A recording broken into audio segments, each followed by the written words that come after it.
¿Cómo están, amigos de Es Diario? Bienvenidos a Es Política, ya saben, ya lo conocen, el programa de debate, tertulia, entrevistas de cada fin de semana aquí en Es Diario TV. Estamos en el mes de enero, pero la intensidad de la actualidad política pues está al orden del día. Tenemos muchos temas de actualidad y para analizarlos tenemos con nosotros a Víctor Camino, diputado del Partido Socialista en el Congreso y además también de líder de Juventud Socialistas. ¿Cómo estás? ¿Qué tal, Hugo? ¿Cómo estás? Pues un placer estar aquí contigo.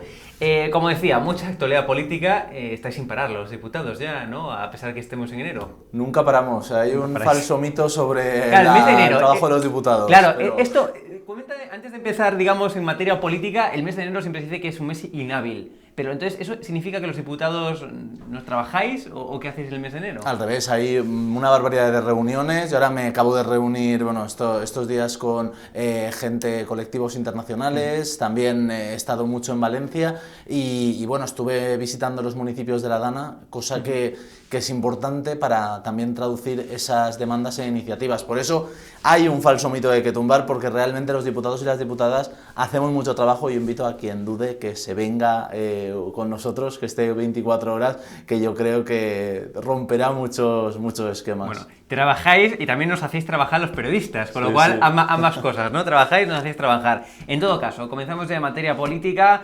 Esta semana pasada pues había 3 decretos que aprobar y 2 de ellos nos han aprobado. Nos han aprobado por el voto en contra tanto del Partido Popular como también de Junts.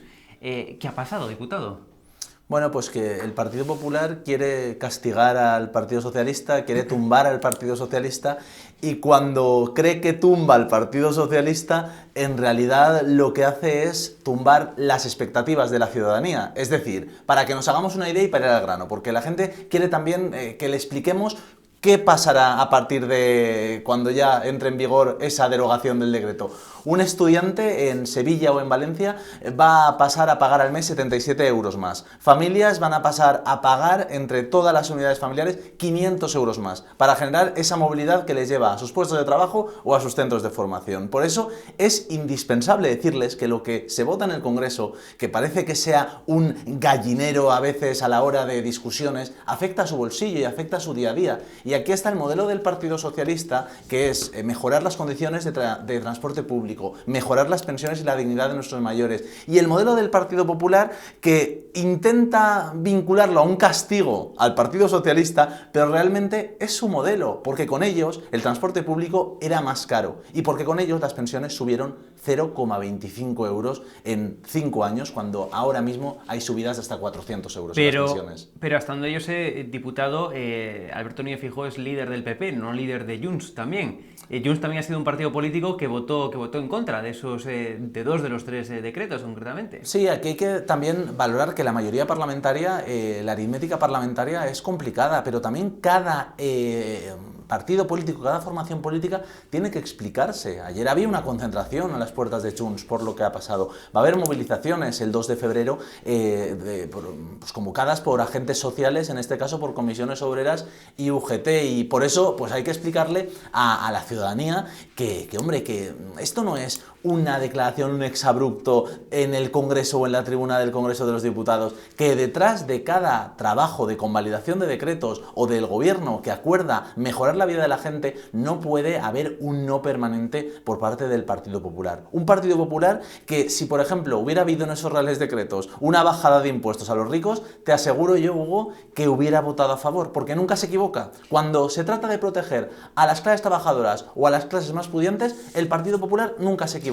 Vota por mejorar las condiciones de los que ya tienen mucho. Pasamos ahora al tema del PP, te preguntaré a continuación por ello, pero por terminar con el apartado Junts. Claro, da la sensación, vosotros del PSOE, que siempre habláis de la negociación y del poder de la negociación en democracia. Yo creo que es evidente, ¿no? En democracia hay que dialogar, hay que negociar, pero ¿cómo se llega cada 2 por 3 al Congreso sin tener cerrado, ya no digo con el PP, sino con vuestros socios, los socios de investidura del Partido Socialista, de Pedro Sánchez, y entre ellos evidentemente está Junts? ¿Cómo se llega al Congreso sin tener eso atado? Es decir, ¿cómo se llega a la votación? Porque ese mismo día, la semana pasada, en donde se votó en el Congreso, digamos, esos 3 decretos que estamos comentando, no se sabía qué iba a ocurrir. ¿Cómo se llega sistemáticamente a las votaciones por parte del PSOE y por parte del gobierno? Se llega a las votaciones sin tener atado el voto. Pero yo cambio la pregunta, ¿no? ¿Cómo es posible que esas formaciones políticas no apoyen cosas tan básicas como son intentar conseguir proteger a los colectivos vulnerables, subir las pensiones, que haya un transporte público más asequible? ¿Cómo no votan eso? ¿Por qué? ¿Por qué tenemos que estar asistiendo a un momento en el que lo que más importa es el ego del Partido Popular o de otras formaciones políticas? ¿Por qué no son responsables? ¿Por qué no son conscientes de que hay una mayoría social que no lo va a entender, que sus bolsillos no lo van a entender, que estamos gobernando para lo que pasa fuera del Congreso, no para hacernos una foto dentro del propio hemiciclo y decir que somos más valientes, menos valientes o que estamos debilitando un gobierno? Cuando se debilita un gobierno, no se debilita al gobierno de Pedro Sánchez, no se debilita a Pedro Sánchez, se debilita a pensionistas, a nuestros mayores, 12 millones de personas que van a ver reducida su pensión porque no han aprobado este decreto, y a muchos jóvenes que juegan el transporte público. Por eso yo cambio la pregunta: ¿por qué no somos capaces de aprobar esto? ¿Por qué debería ser unánime? Pues porque hay un juego partidista que yo creo que les va a costar mucho explicar. El otro día estaba Cuca Gamarra diciendo que, haciendo un corta y pega de los decretos, troceándolos, para decir que si los troceamos nos los aprueban. Pero ¿qué clase de vergüenza es esta? ¿Dónde han quedado? Por confirmar, diputado, porque no ha sido usted el único quien lo ha usado, sino también el ministro Bolaños, cuando os referís al PP y otras formaciones políticas, otras formaciones políticas os referís a Junts, ¿no? Las que han votado, todas las que han votado. Hay dos formaciones políticas. Bueno, Vox, Partido Popular y Junts. Pero es que esto es la vida parlamentaria. Mira, yo siempre lo explico a mucha gente. ¿Por qué os cuesta tanto pronunciar a Junts? No, yo lo pronuncio Junts. Vale. Cataluña. Es un partido, era por confirmarlo, es un partido que entra dentro de la negociación y de sacar muchas medidas buenas adelante. Y continuará porque la legislatura continúa. Esto es, obviamente, pues la vida parlamentaria. Pero mira, yo cuando me hablan de estamos viviendo un periodo de fragmentación, de inestabilidad, yo les invito a ver o a seguir la política europea, que vean Borgen, una serie que es muy buena de política danesa, que explica muy bien cómo funcionan las democracias parlamentarias a nivel de toda Europa y cómo ahí también se suda la gota gorda para aprobar derechos, para aprobar avances y también para generar gobernabilidad. Y eso es mucho mejor y me permitirás que es mucho mejor que lo que va a pasar ahora mismo en países como Estados Unidos, como Argentina, o como la injerencia que está haciendo Elon Musk y todos estos millonarios comprademocracias, que lo que tienen como objetivo es comprarse la democracia para que no haya debate y para que las medidas no se negocien en un parlamento escogido por la ciudadanía, sino las medidas se negocien en unas salas de café, copa y puro, como las del Ventorro de Mazón, en las que deciden millonarios lo que le pasa a la gente. Hombre, yo creo que hay que oponerse radicalmente a eso. Y si ese modelo es mejor que el modelo de decisión parlamentaria, ahí tenemos un problema. Destacaba usted, diputado, que el Partido Popular votó en contra de ese decreto ómnibus, y que entre otras cuestiones también estaba la subida de las pensiones y estaba también, desde luego, la bajada y la rebaja del tema de los transportes, ¿no? Eso es así. Ahora bien, el Partido Popular, y vamos a escuchar a continuación a Alberto Núñez Feijóo, no se muestra en contra de la subida de las pensiones ni tampoco se muestra en contra de la bajada del tema del transporte. Lo que critica es ese decreto ómnibus en el que se ha mezclado el tema de las pensiones, el tema del transporte y otras cuestiones, como por ejemplo el tema del palacete del PNV, que eso sí que eso se está discutiendo, ¿no? De que realmente era del PNV, pero que en la época de la dictadura de Franco se le sacó y que ahora es una restitución al PNV, pero también está incluido en ese decreto ómnibus. También había cuestiones referidas a la ocupación, etcétera, etcétera. Vamos a escuchar a Alberto Núñez Feijóo y lo comentamos a continuación. El Gobierno de España está utilizando a los pensionistas como escudos humanos y para nosotros las pensiones y los pensionistas son sagrados. La posición del Partido Popular es muy clara. Sí a la subida de las pensiones, no al regalo y a los privilegios de los nacionalistas. Sí a el bono del transporte público y no a la subida del IVA de los alimentos y la luz. Y sí a las ayudas para los valencianos y no a la ocupación ilegal de las viviendas. Y esto es lo que dice el presidente del Gobierno, Pedro Sánchez. Escuchen. Y a la política que, evidentemente, en la dialéctica legítima que tiene que tener el Gobierno y la oposición, pues no se incorpora un elemento que causa dolor social. Y yo creo que el Gobierno ha hecho su trabajo, ha planteado un Real Decreto Ley que trabajó con todos los grupos parlamentarios, que acordó con la mayoría parlamentaria en el Congreso de los Diputados, y lo que le pediría a los grupos parlamentarios que votaron en contra, particularmente al Partido Popular, aquí que estoy en Valencia, a que reconsidere esta oposición destructiva que causa dolor social. Diputado, acabamos de escuchar a Feijóo, también al presidente del Gobierno, a Pedro Sánchez.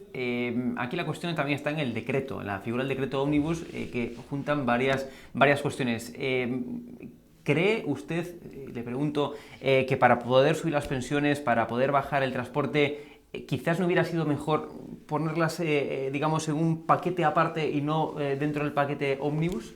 Pero mira, escuchábamos a Feijóo decir que siempre están a favor de subir las pensiones.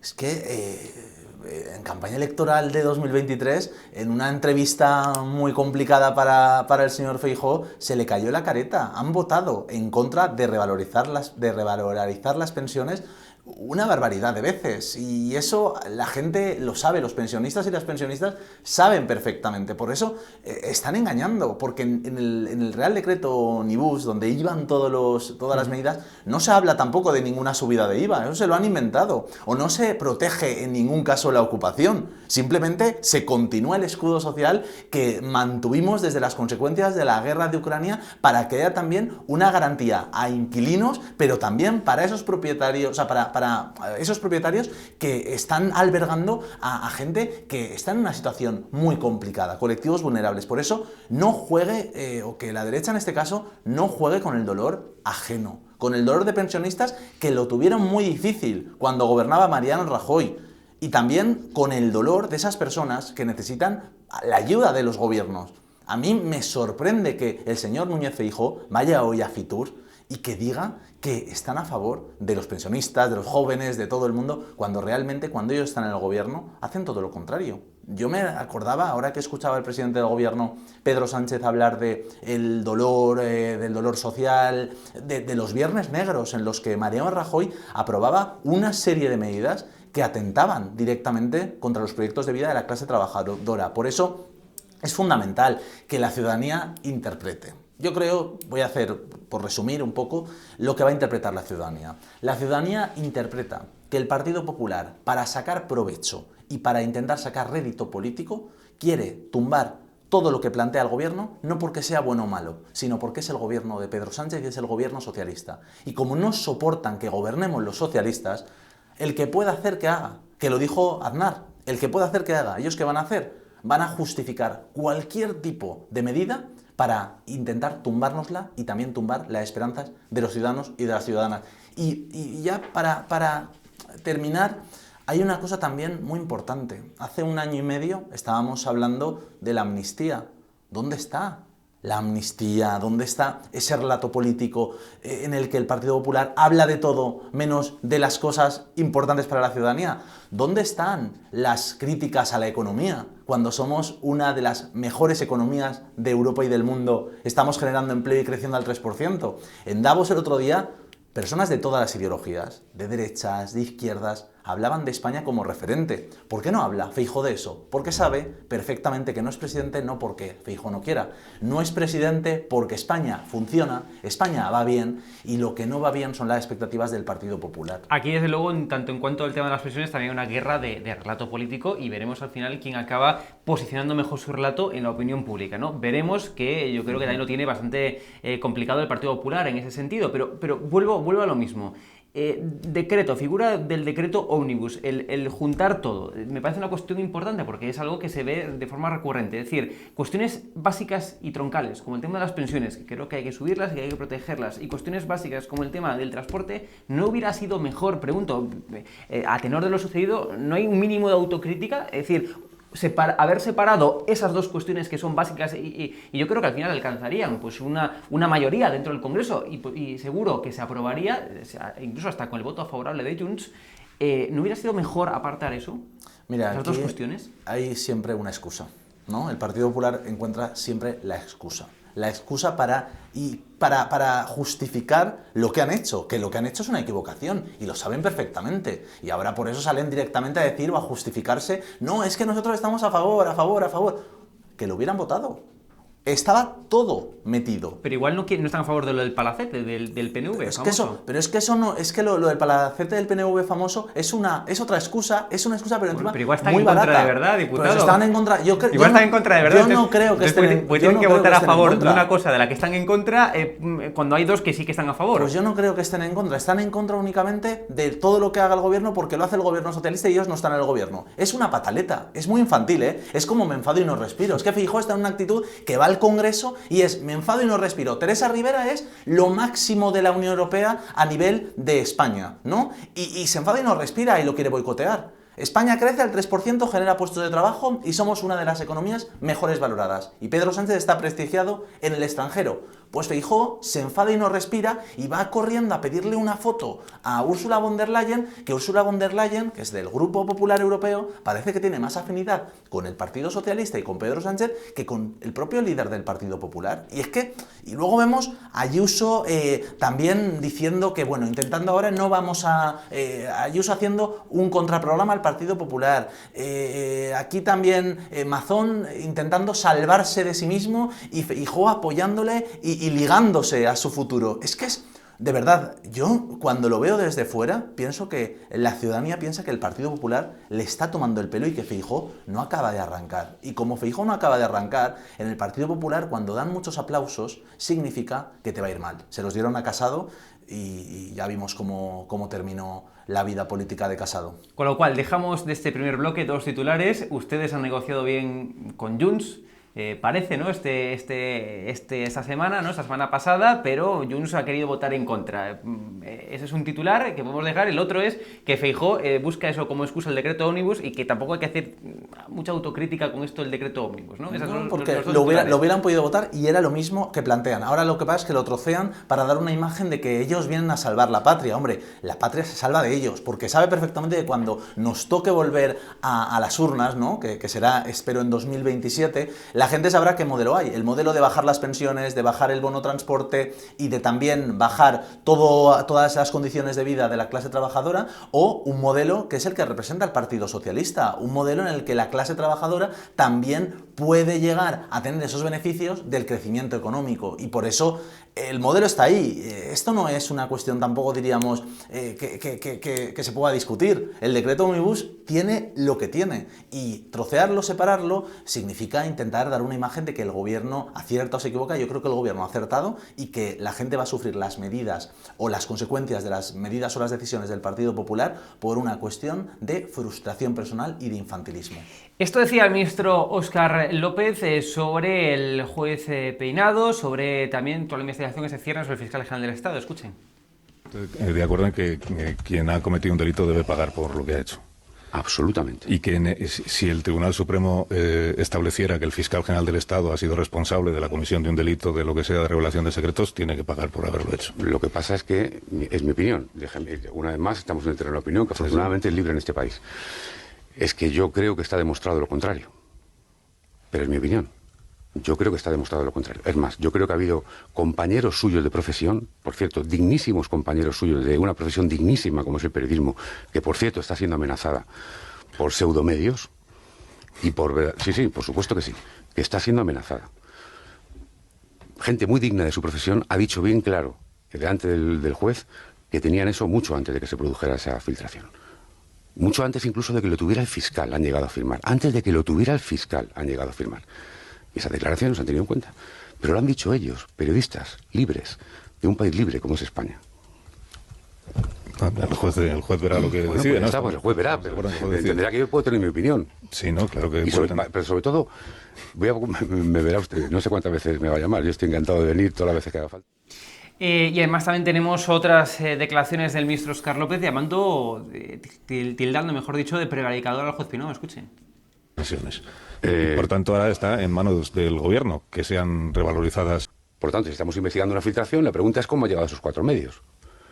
La pregunta es cómo ha llegado antes a algún medio de comunicación. Bueno, a su medio de comunicación llegaron también. Pero a su jefa de gabinete, ¿quién se lo envía? Bueno, no era este el corte, precisamente. Vamos a intentar rescatar ese corte donde tildaba Óscar López al juez Peinado de prevaricador. Bueno, esto es lo que hay también a nivel judicial, mucha actualidad. yo le hago una pregunta.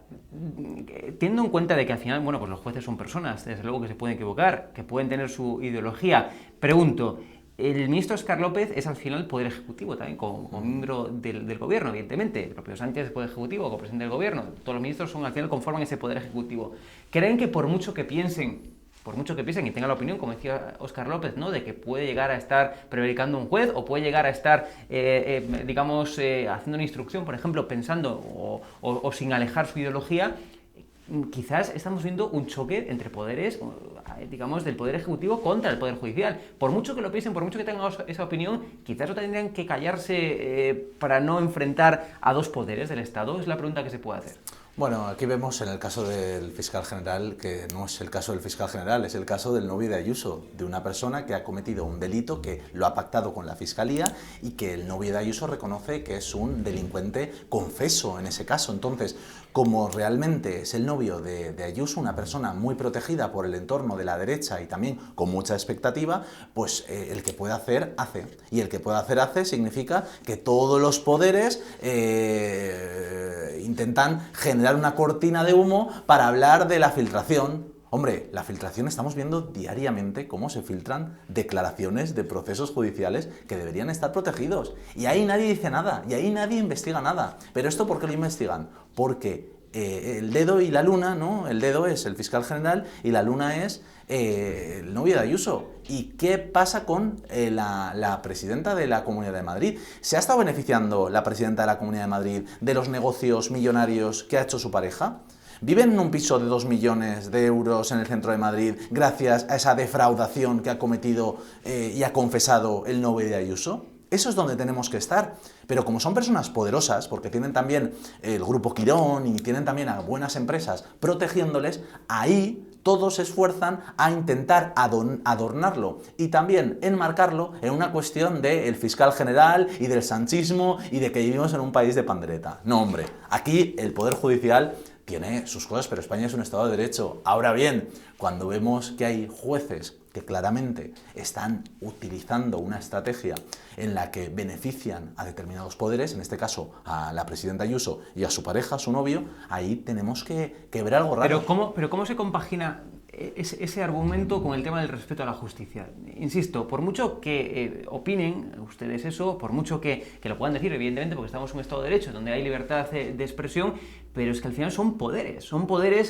Usted, sin ir más lejos, es Poder Legislativo, Óscar López es, como ministro, Poder Ejecutivo y, desde luego, un juez es Poder Judicial. Es decir, más allá de que ustedes lo puedan decir, evidentemente, porque estamos en un país libre, donde la opinión, afortunadamente, se puede decir en cualquiera de los sentidos, pero se está potenciando un choque entre poderes del Estado. Es decir, y eso no es, insisto, no puede afectar a la estabilidad, a la seguridad jurídica, podemos decir incluso hasta de un país, de un Estado, por mucho que ustedes lo puedan decir, están en su libre derecho. Pero aquí también hay que entender que hay un choque de poderes importante, el Poder Ejecutivo contra el Poder Judicial. Que se diga que un juez penado es prevaricador, por mucho que se pueda, insisto, llegar a decir, faltaría más, o decir que, bueno, esto del fiscal general, decía el ministro Óscar López, y yo estoy convencido de que no hay nada. Hombre, no, parece una interferencia, en este caso, del Poder Ejecutivo sobre el Poder Judicial. Pero es lo mismo que hablábamos antes. Fíjate que todo tiene un hilo conductor, que es la frustración de Feijóo por no poder gobernar. Esa frustración degenera en el que puede hacer que haga. Entonces, medios de comunicación, pseudomedios, poder empresarial, poder económico, van a por nosotros. ¿Y eso no es una injerencia al Poder Legislativo y al Poder Ejecutivo? O sea, lo que han decidido los ciudadanos en las urnas, que lo han decidido libremente, no parece ser que no le ha sentado bien a determinados espacios y a determinadas esferas.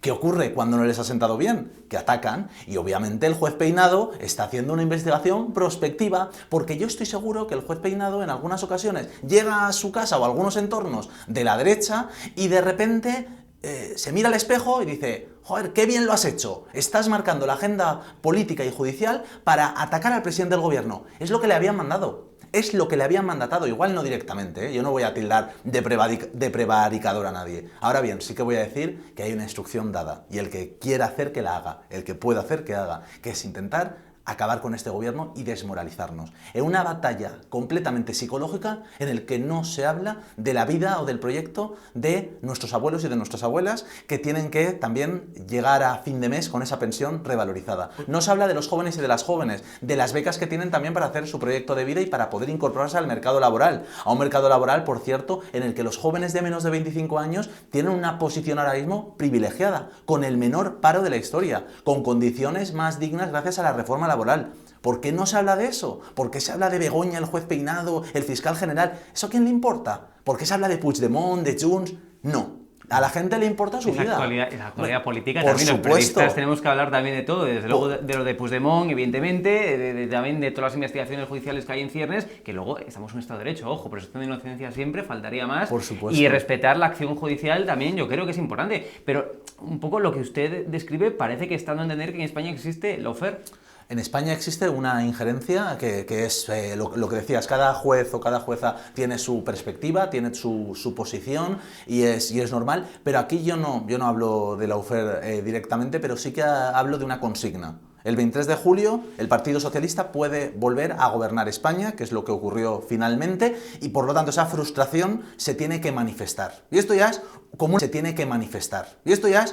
una lección de psicología. Puedes intentar tomártelo de algunas maneras, digerirlo de algunas maneras, pero es que la digestión para el Partido Popular y para la derecha ha sido una indigestión. Y esa indigestión hace que te voten en contra de las pensiones o en contra del transporte público y que también digan que hay una causa y que el gobierno está completamente amordazado, que estamos en nuestros últimos coletazos. Es que vamos, desde 2018 igual, desde 2018 todo el rato lo mismo. El otro día el economista Daniel Lacalle me llamaba mentiroso por vía X, ¿no? La red social. Y hombre, yo le contestaba que él decía que en 2021 iban a irse 300.000 empresas y que íbamos a tener un paro del 35%. Pero la pregunta del millón, ¿cómo llegó en manos de periodistas ese documento privado de la pareja Isabel Díaz Ayuso? Es decir, si de la Fiscalía no fue, ¿qué otra cuestión? O sea, es que, ¿cómo llegó? Yo no hago la pregunta. Yo no lo sé. ¿Cómo llegó en manos de los...? O sea, es cierto que hay medios de comunicación, como decía el ministro Óscar López, que publicaron no el pantallazo, sino que horas antes, o incluso hasta varias múltiples horas antes, el documento privado de forma textual. Es decir, no el pantallazo, sino citaciones textuales, con lo cual tuvieron acceso. Pero la pregunta sigue siendo la misma. ¿Cómo llegó, de dónde salió ese documento y cómo llegó a manos de periodistas, que eso sí que es cierto, que lo han publicado, como es evidente, y está ahí publicado, ¿no? ¿De dónde salió y cómo llegó? Sigue siendo la misma pregunta. Pero vamos un poco más atrás, ¿vale? ¿Cómo llegó el dinero que defraudó el novio de Ayuso a sus manos? ¿Cómo llegó? Bueno, eso también se está investigando. Pero no hablamos de eso. Se está investigando y hay que hablarlo también. Pero incluso ya hay un pacto entre Fiscalía y él que es el eje del mal. ¿Cómo llegó el dinero ahí? ¿Y qué se hace con ese dinero? Bueno, un pacto, había un indicio, o sea, es decir, querían llegar a un pacto y desde luego fue la propia, eso hay que dejarlo claro, fue la defensa del novio Isabel Díaz Ayuso quien intentó llegar a un pacto con la Fiscalía. Eso es así, no es como dijo Miguel Ángel Rodríguez, está claro que decía justo lo contrario. Miguel Ángel Rodríguez. Hay que hablar de todo, pero vuelvo a la pregunta, también es pertinente. Usted antes hablaba de filtraciones, que está habiendo muchas filtraciones. Es evidente que también ha habido una filtración aquí y es un documento mail privado de la pareja Isabel Díaz Ayuso que llegó, que se publicó, vaya. Y, ojo, enhorabuena por nuestros compañeros que lo han publicado, que es una exclusiva. Pero volvemos a lo mismo. Ha habido una filtración. Eso también hay que determinar qué ha ocurrido ahí, ¿no? En eso están, y hay un proceso judicial abierto y eso está muy bien. Y yo creo que es importante también para el correcto funcionamiento de la democracia y de los poderes, de la separación de poderes. Ahora bien, yo sí que quiero saber, pues eso que está pasando también en ese núcleo familiar, en el que Ayuso vive con su pareja y disfrutan de un piso de 2 millones de euros y luego se permiten salir a decir que no van a aplicar la ley de vivienda. Hombre, pues a mí me gustaría que igual el novio y Ayuso dieran una rueda de prensa conjunta y dijeran, hombre, nosotros que vivimos en un piso de 2 millones de euros, a ti, joven, que estás viviendo en la periferia de Madrid, te va a subir el alquiler porque no aplicamos la ley de vivienda. ¿Por qué no se habla de eso? Es que es mi pregunta. Nosotros desde el Congreso, como diputados y diputadas, intentamos trabajar en determinada legislación, en legislación también que ayude a topar el precio de los alquileres. Hombre, tú eres también un chaval joven y estás viviendo también como está en un estudio enano estoy viviendo. Pues enano. Eso es una cosa así. Entonces hay que hablar de los problemas de la gente, de la vivienda, del transporte, no sé, yo me imagino el día a día de un joven desde que se levanta hasta que se acuesta, va a la universidad, paga más tasas, paga menos tasas, su universidad está siendo privatizada. La universidad privatizada se la está llevando el contrato personas cercanas a la presidenta Ayuso. ¿Qué papel tiene el Grupo Quirón en todo esto? ¿Por qué Mar Rodríguez o Miguel Ángel Rodríguez tiene guardado al novio de Ayuso como Alberto Quirón? Bueno, pero también se está investigando esa cuestión y desde luego se está tratando en los medios de comunicación. Pero es verdad que hay una... Yo también. vuelvo a la soflama esta de antes, del que puedo hacer quedar, Hombre, que es muy ilustrativa. Aquí hay una consigna. Y la derecha la está cumpliendo a rajatabla. Y esa consigna no afecta a Pedro Sánchez. Usted también tiene que entender que si el fiscal general del Estado está imputado, que eso es un hecho objetivo decirlo, también habrá que hablar de ello porque eso es algo inédito en el transcurso de la historia democrática de España. Es la primera vez que se imputa, o que se investiga, usando la palabra clave, que se investiga al fiscal general del Estado. Eso también es un hecho relevante, ¿no? Comparto totalmente y yo también confío en la justicia en que haya una resolución del tema, la verdad. Y para concluir, hablaba usted de legislación. ¿Qué tan fácil va a ser o qué tan difícil va a ser este año aprobar legislación en el Congreso? Es decir, ante las mayorías parlamentarias o las minorías en algunos casos parlamentarias. Bienvenidos a Europa, eso lo decía Sánchez y me parece muy pertinente, lo hablábamos antes. Va a ser una legislatura pues que hay que pactar mucho, que hay que sudar mucho. Pero que llega el 2017, ¿no? ¿Usted está convencido? Yo estoy convencido, pero porque creo que hay una voluntad de pactar. Hombre, es que esto tiene que ser abierto, o sea, nosotros podemos sentarnos con todos los grupos políticos. Mira Nogueras, portavoz de Junts, trileros y no sé cuántos descalificativos más hace unos días en el Congreso de los Diputados. Pero bueno, es que también es su posición, es la posición de un partido que tiene que elegir si representa correctamente o no a los catalanes y a las catalanas. Pero es que es un socio necesario para como, ustedes. Es decir, pero que sin como Junts no sale adelante la legislación de la que usted hablaba. Lo es Junts, lo es también el PNV, lo es EH Bildu, lo es también esos partidos pues que forman parte del grupo mixto, Podemos, pero el más díscolo hasta ahora parece que es Junts. Bueno, pero de sus socios, digamos, de investidura. Vamos a intentar pactar. Yo creo que acordar es lo más complicado y es más valiente romper. Es decir, es más valiente acordar que romper. Romper es muy fácil. Romper te levantas de la mesa y me enfado y no respiro. Pero yo creo que va a ser una legislatura de acuerdos y también en esto quiero referirme a los acuerdos relativos, como hemos tenido, a las ayudas de la Dana, de la gente de Valencia que necesita que lleguen esas ayudas. Que esto no se convierta en olvidar lo que ha pasado ahí, ¿no? Y intentar también generar un bloqueo que afecte también a las familias de Valencia. Tú vas también ahora mismo por las calles de Catarroja, de Paiporta, de Ribarroja, de Aldaya, de los municipios valencianos, y la gente quiere recibir las ayudas, la está recibiendo en la gran mayoría de los casos y está a la espera de recibirlas. Pero no entenderían nunca que les abandonase el gobierno de España ni les abandonase el Partido Popular, como el Partido Popular les abandonó ese 29 de octubre, que ahora sale Mazón y le aplauden perfectamente, pero joder, hubo un problema grave. Y para concluir, ¿creéis que ustedes van a recuperar la Generalitat Valenciana? Nosotros vamos a trabajar para recuperar la Generalitat Valenciana y lo vamos a hacer con un mensaje claro. ¿Qué quieren? ¿A un presidente de la Generalitat o a un partido político que cuando viene mal dada se va a comer y a hacer pues lo que sea y a tomarse una copa mientras los ciudadanos están ahogando? ¿O a una persona responsable como es Diana Morante en este caso? ¿O una persona también responsable como lo es la delegada del gobierno que integra también el equipo de Diana y que puede tener en ese caso una capacidad de responsabilidad? Nadie puede tachar, nadie, de irresponsable a una delegada del gobierno que a las 12 de la mañana, Pilar Bernabé, que a las 12 de la mañana del 29 de octubre llamaba a la consellera de emergencias poniendo a disposición la UME. ¿Eso que dicen de que no había militares? Pero tengo siempre una pregunta. Teniendo en cuenta, yo estoy de acuerdo, que ha cometido múltiples errores Mazón, desde luego, eso yo creo que es evidente. ¿Por qué se ha cometido múltiples errores? ¿Por qué ustedes desde el gobierno, el Partido Socialista del gobierno, constantemente el ministro de Interior, que es quien tiene la facultad, no declaró el estado de emergencia? Porque creemos en el estado de las autonomías. Porque sí, pero aquí hay un estado de las autonomías. Si hay un presidente autonómico que lo ha hecho mal, Carlos Mazón, me refiero, no es el si lo ha hecho autonómico. mal, ¿por qué no se aplica el estado de emergencia? Pero vamos a separar. Directamente desde el gobierno. Vamos a separar. No es el Estado autonómico quien ha fallado. No es la Generalitat Valenciana quien ha fallado. Han fallado los incompetentes que estaban en esos puestos. Pues con más motivo para declarar el estado de emergencia, claro, digo. No, porque tú no puedes hacer... No, la ciudadanía tiene que declarar el estado de expulsión a Mazón y al equipo. Pero el tú gobierno, no puedes. Por responsabilidad, decir, si lo está haciendo mal, que insisto, estoy de acuerdo que ha cometido múltiples errores, incluso hasta negligencia, se puede hablar de Carlos Mazón. Bien, pero si ha cometido eso, porque desde el gobierno, en vez de dejarlo que se ahogue en sus errores, Carlos Mazón me refiero, ¿por qué no se ha aplicado el estado de emergencia? Al revés, por una cosa muy sencilla. Porque cuando en el momento del 29 de octubre, el 1 de noviembre, cuando pasa todo eso, ¿no? Los equipos técnicos de la Generalitat Valenciana, las fuerzas y cuerpos de seguridad del Estado, policías, bomberos, militares que empezaron a llegar en las primeras horas, trabajaban absolutamente coordinados bajo una labor técnica. Lo que ocurre es que empezamos a ver cómo Mazón estaba más preocupado en sus mentiras que en contar la verdad o en gestionar la tragedia. Esto es muy fácil. Aquí, si tú no sabes manejar una institución, si tú estás para hacerte un TikTok, que lo que hace Mazón, ¿no? Se toma una horchata, se hace un TikTok, se pone a bailar. Si tú estás para eso y no estás para gestionar una emergencia, te vas. Lo que ocurre es que si hubiéramos entrado como elefante de cacharrería, te digo las portadas de los periódicos de derechas al día siguiente de que el presidente hubiera tomado estado de alarma. Intromisión, prevaricación... Las portadas sería lo de menos. No, pero los jueces también actuarían, porque como el que puede hacer que haga, dirían que estamos prevaricando, o estamos saltándonos las competencias, que tenemos una ambición desmedida, y yo me imagino un titular, Hugo.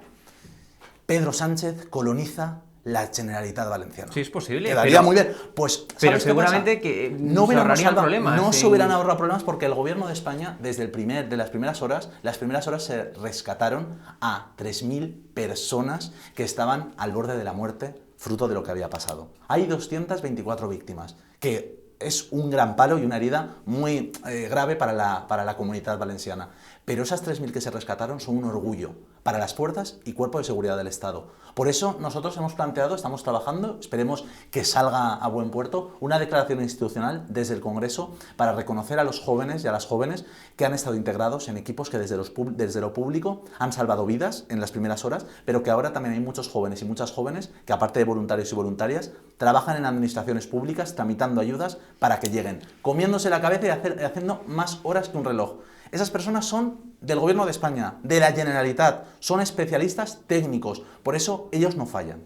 El que falló es el que estaba comiendo mientras los ciudadanos se ahogaban, que es Mazón. Víctor Camino, diputado del PSOE, antes de nada, enhorabuena. Yo creo que también por la lección que habéis dado los valencianos de unión pese a la catástrofe que ha habido, pero esa unión social que también se ha visto, yo creo que también es digno, yo creo que da aplauso, porque ante momentos de catástrofe como la que hemos vivido, pues yo creo que también se ha dado una imagen de unión social que es importante también para el conjunto de España e incluso hasta a nivel mundial, ¿no? Con lo cual, mucha fuerza, enhorabuena y gracias por estar aquí con nosotros. Muchas gracias por atenderme. Víctor Camino, diputado del PSOE, también muchas gracias a ustedes por estar aquí una vez más con nosotros en Es Diario, en Es Política. Recuerden suscribirse, recuerden seguirnos también en nuestra página web en esdiario.com. Un fuerte abrazo, nos vemos.